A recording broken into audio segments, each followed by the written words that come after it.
مسلم طبیبوں کے ذہانت اور کمال علاج کے حیرت انگیز واقعات کے سلسلے کی آج چوتھی قسط ملاحظہ کی جا رہی ہے۔ اگر آپ نے پہلی، دوسری اور تیسری قسط نہیں دیکھی تو ڈسکرپشن میں دی گئی لنکس پر کلک کریں۔ یہ تمام واقعات علامہ ابن جوزی رحمۃ اللہ علیہ کی کتاب کتاب الاذکیاء سے لی گئی ہے۔ ابو الحسن بن المہدی التزیونی نے ہم سے اپنا واقعہ بیان کیا کہ مجھ پر سکتہ پڑ گیا تھا اور میرے متعلقین کو میرے موت میں کوئی شبہ نہ تھا۔ انہوں نے مجھے غسل دیا اور کفن پہنا کر میرے جنازہ اٹھا کر لے چلے، اور میرے پیچھے کچھ عورتیں بھی روتی پیٹتی جا رہی تھی۔ جب جنازہ ایک طبیب کے سامنے سے گزرا جو ہمارے ہاں مطب کیا کرتا تھا، اس کو ابن نو کہا جاتا تھا، اس نے لوگوں سے کہا، یہ تمہارا عزیز زندہ ہے، مجھے موقع دو کہ میں اس کا علاج کر دوں۔ اس پر شور مچ گیا۔ ان سے لوگوں نے کہا، اس کو علاج کا موقع دینا چاہیے، کیا عجیب ہے کہ زندہ ہو جائے، ورنہ تمہارا نقصان ہی کیا ہے۔ عزیزوں نے کہا کہ ہم کو فضیحت کا ڈر ہے کہ حکومت کو لاش کے دفن نہ کرنے پر اعتراض ہو سکتا ہے۔ حکیم نے کہا کہ اس کا ذمہ دار میں ہوں کہ فضیحتیں نہیں ہوگا۔ انہوں نے کہا کہ اگر ہم پھنس گئے، حکیم نے کہا پھر سلطان کا حکم میرے ذات پر نافذ ہوگا، لیکن اگر یہ اچھا ہو گیا تو مجھے کیا ملے گا؟ انہوں نے کہا جو آپ چاہیں۔ حکیم نے کہا اس کی دیت کے برابر۔ انہوں نے کہا اس قدر مال تو ہماری طاقت سے باہر ہے۔ بالآخر ایک مقدار مال کا جو رسا نے دینا منظور کی، طبیب بھی اس پر راضی ہو گیا۔ مجھ کو اٹھا کر حمام میں داخل کیا اور میرا علاج شروع کر دیا۔ میں اس وقت سے 24 گھنٹے کے بعد ہوش میں آ گیا اور اس کو طے کردہ رقم دے دی گئی۔ اس کے بعد حکیم نے بتایا، میں نے اس کے دونوں پاؤں کو کفن میں سیدھا کھڑے دیکھ لیا تھا، حالانکہ مردے کے پاؤں بچھے ہوئے ہوتے ہیں، وہ کھڑے نہیں رہ سکتے۔ اس سے میں سمجھا کہ تم زندہ ہو، اور میں نے قیاس کیا کہ تم کو سکتہ پڑا ہے اور تم پر تجربہ کیا تو میرا تجربہ صحیح ثابت ہوا۔ علامہ ابن جوزی رحمۃ اللہ علیہ اپنی کتاب میں اس طرح کا ایک اور واقعہ بیان کرتے ہیں۔ ہم کو ابو القاسم الجہنی نے یہ قصہ سنایا کہ ایک خلیفہ کی محبوب کنیزہ نے کھڑی ہو کر انگڑائی لی۔ یہ خلیفہ غالباً ہارون رشید تھا۔ جب اس نے انگڑائی لے کر اپنے ہاتھوں کو نیچے لانا چاہا تو نہ لا سکی، اور وہ اسی طرح کھلے رہ گئی۔ تو وہ چلائی اور اس کو اس سے بڑی تکلیف ہوئی، اور طبیبوں نے مشورہ کیا کہ ہر ایک نے تدبیر کی اور دوا کا استعمال کرایا، مگر کچھ فائدہ نہ ہوا، اور اس لڑکی کو اس طور سے کئی دن گزر گئے، اور خلیفہ اس وجہ سے پریشان تھا۔ تو ان کے طبیب نے آ کر کہا، یا امیر المومنین، اس کی کوئی دوا نہیں بجز اس کے کہ اس کے پاس ایک اجنبی شخص پہنچے اور اس سے تخلیہ کرے اور اس کے خاص طور پر مالش کرے، جس کو وہ جانتا ہے۔ خلیفہ نے اس کے صحت کی خاطر اسے منظور کر لیا۔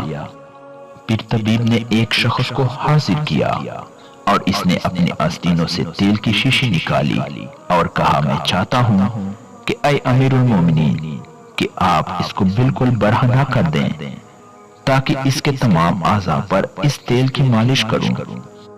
یہ بات خلیفہ پر بہت شاک گزری، لیکن پھر بھی حکم دیا کہ ایسا کر دیا جائے، اور اپنے دل میں اس شخص کو قتل کر دینے کا ارادہ کر لیا، اور خادم سے کہا کہ اس کو پکڑ لے اور وہ ننگی ہو جائے اور اس کے پاس پہنچا دے۔ پھر وہ کنیز برہنہ کر کے کھڑی ہو گئی۔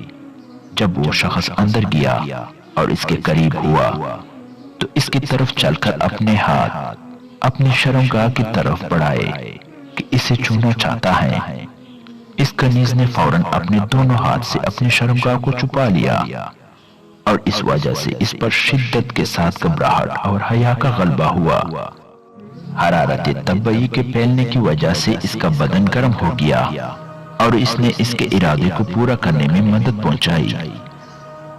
جب اس نے اپنے جسم یعنی ہاتھوں کو شرمگاہ کے چھپانے کے لیے استعمال کرنا چاہا اور اپنی شرمگاہ کو چھپا لیا تو وہ اس شخص کی اس حرکت سے شفا پا چکی تھی۔ اب اپنے ہاتھوں کو حرکت مت دینا۔ پھر اس شخص کو خادم پکڑ کر رشید کے پاس لایا اور واقعے کی اطلاع دی تو اس طبیب سے رشید نے کہا، تم اس شخص کے ساتھ کیا معاملہ مناسب سمجھتے ہو جس نے ہمارے حرم کی شرمگاہ کا مشاہدہ کیا؟ تو طبیب نے اپنے ہاتھ سے اس شخص کی جو تیل لے کر پہنچا، اس نے کنیز کے جسم کا مشاہدہ کیا تھا۔ داڑھی کھینچ لی تو وہ مصنوعی نکلی، جو چہرے پر لگی ہوئی تھی وہ الگ ہو گئی، اور وہ شخص مرد نہیں تھا بلکہ ایک خادمہ تھی۔ طبیب نے عرض کیا کہ اے امیر المومنین، میں کیسے گوارا کر سکتا تھا کہ آپ کی حرمت اور ناموس کو مردوں کے سامنے کرا دوں، مگر مجھے یہ ڈر ہوا کہ اگر یہ بات آپ پر کھول دوں تو اس کی اطلاع اس مریضہ کو نہ ہو جائے، کیونکہ میں یہ چاہتا تھا کہ اس کے دل میں سخت گھبراہٹ پیدا کر دوں جس سے اس کی طبیعت پر گرمی کا جوش پیدا ہو جائے اور وہ اس کے ہاتھوں کو کھینچ لائے اور ان میں حرکت پیدا کرے اور اس پر طبی حرارت بھی معین بن جائے۔ تو میرے ذہن میں اس کے سوا کوئی حلہ نہیں آیا اور میں نے یہ صورت آپ کے سامنے پیش کی تو خلیفہ نے اس کو بہت بڑا صلہ اور انعام عطا کیا۔ ابو القاسم نے کہا کہ اسی نظریے کی بنا پر اتباع نے ضعف قسم کے لقوہ کے علاج میں یہ تجویز کیا ہے کہ جب مریض غافل ہو تو لقوہ کی مخالف جانب پر اس کے منہ پر زور سے تپڑ مارا جائے تاکہ اس کے قلب میں طبی جذبہ گرمی پیدا کر دے، اور پھر طبعی طور پر ہی وہ بھی اختیار اپنا منہ اس کی طرف پھیرے جس طرف تپڑ لگا ہے تو لقوہ جاتا رہے گا۔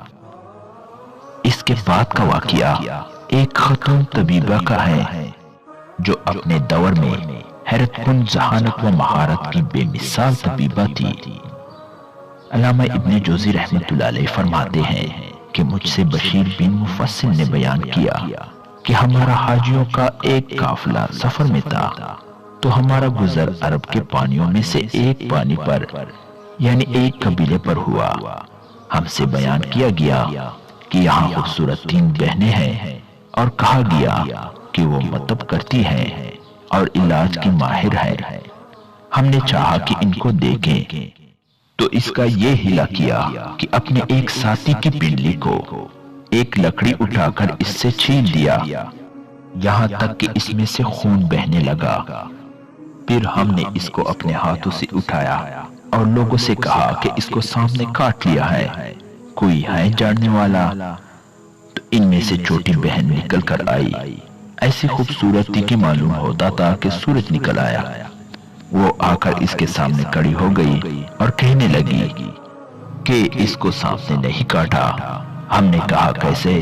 تو اس نے کہا اس کا جسم ایسی لکڑی سے چھیل گیا ہے جس پر نر سانپ نے پیشاب کیا تھا، اور اس کی دلیل یہ ہے کہ جب اس کے بدن کو دھوپ لگے گی تو یہ مر جائے گا، اور واقعی جب سورج طلوع ہوا تو وہ شخص مر گیا اور ہم اس سے متحیر ہو گئے۔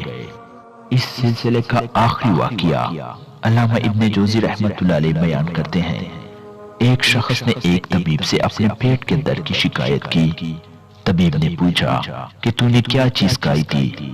اس نے کہا میں نے جلی ہوئی روٹی کھائی تھی۔ طبیب نے ایک زرور آنکھوں میں ڈالنے کا سفوف منگوایا تاکہ اس کے آنکھوں میں لگائے۔ اس نے کہا میرے پیٹ میں درد ہے، آنکھوں میں نہیں۔ طبیب نے کہا میں سمجھ چکا ہوں، لیکن تیرے آنکھوں میں زرور اس لیے ڈالنا چاہتا ہوں کہ آئندہ جلی ہوئی چیز تجھے نظر آ جایا کرے، تاکہ تو آئندہ کوئی جلی ہوئی چیز نہ کھایا کرے۔ امید ہے دوستو مسلم طبیبوں کے ذہانت اور کمال علاج سے آگاہی آپ کے لیے مسرت کا باعث بنی ہوگی۔ مسلم طبیبوں کے حالات اور حیرت انگیز واقعات پر مبنی یہ سلسلہ یہاں پر ختم ہوا چاہتا ہے۔ انمول ٹریجر کے سامعین اپنی آراء سے ہمیں ضرور آگاہ کریں۔ شکریہ۔